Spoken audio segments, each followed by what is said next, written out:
AFTV, Kwame. Kwame. Down the man, we done it. Mate, we did do it. And that was very comfortable in parts in that game. What do you put that down to in terms of first half, second half, how well we performed overall? What won us that game for you, bro? I just think game management. We was talking about it before the game. And I just think that we was just cool, calm and professional. We came there and we done a job. We knew how hard it would be, you know, playing at White Hart Lane. The pressure, the atmosphere, the fact that United won yesterday, City dropped points. It was a big thing for us, a big game. And I'm just so glad that the team have rose to the occasion. And you saw it out there, the scenes after the game. You saw how much it meant for Arteta and the rest of the players.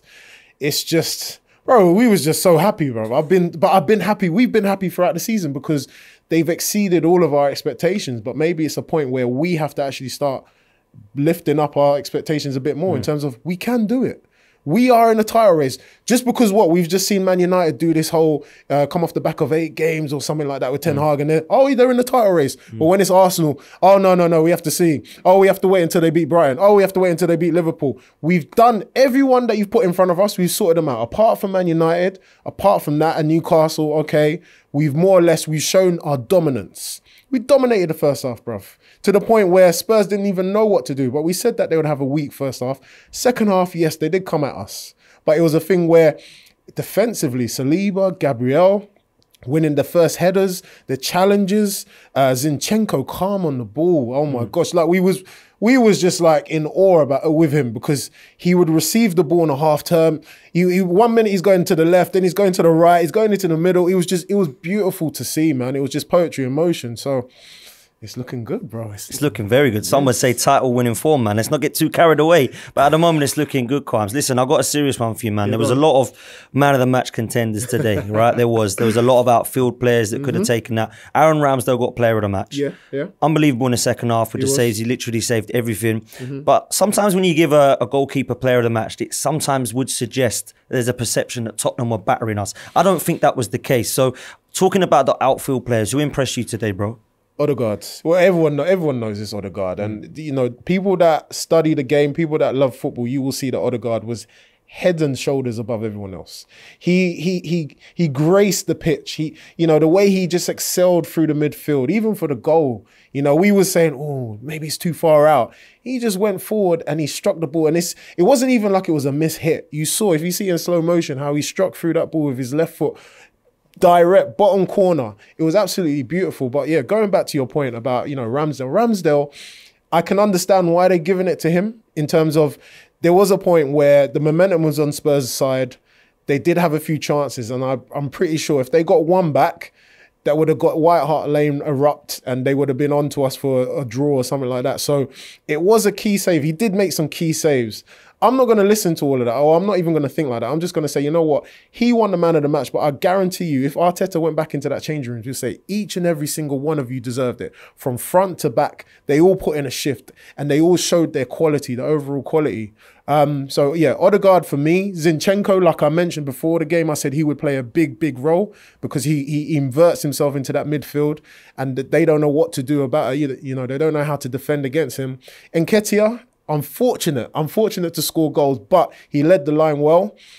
Saka, I was saying in the live about Saka in terms of when he gets forward, it's a lovely thing to see. But defensively, he was tracking back with Sessegnon. It was a good battle to see, but I do think that, you know, he was way better than Sessegnon in terms of the more impact player. But, you know, there was no Song. Song wasn't really involved. Harry Kane, what could he do apart from just lean in for the headers or whatever?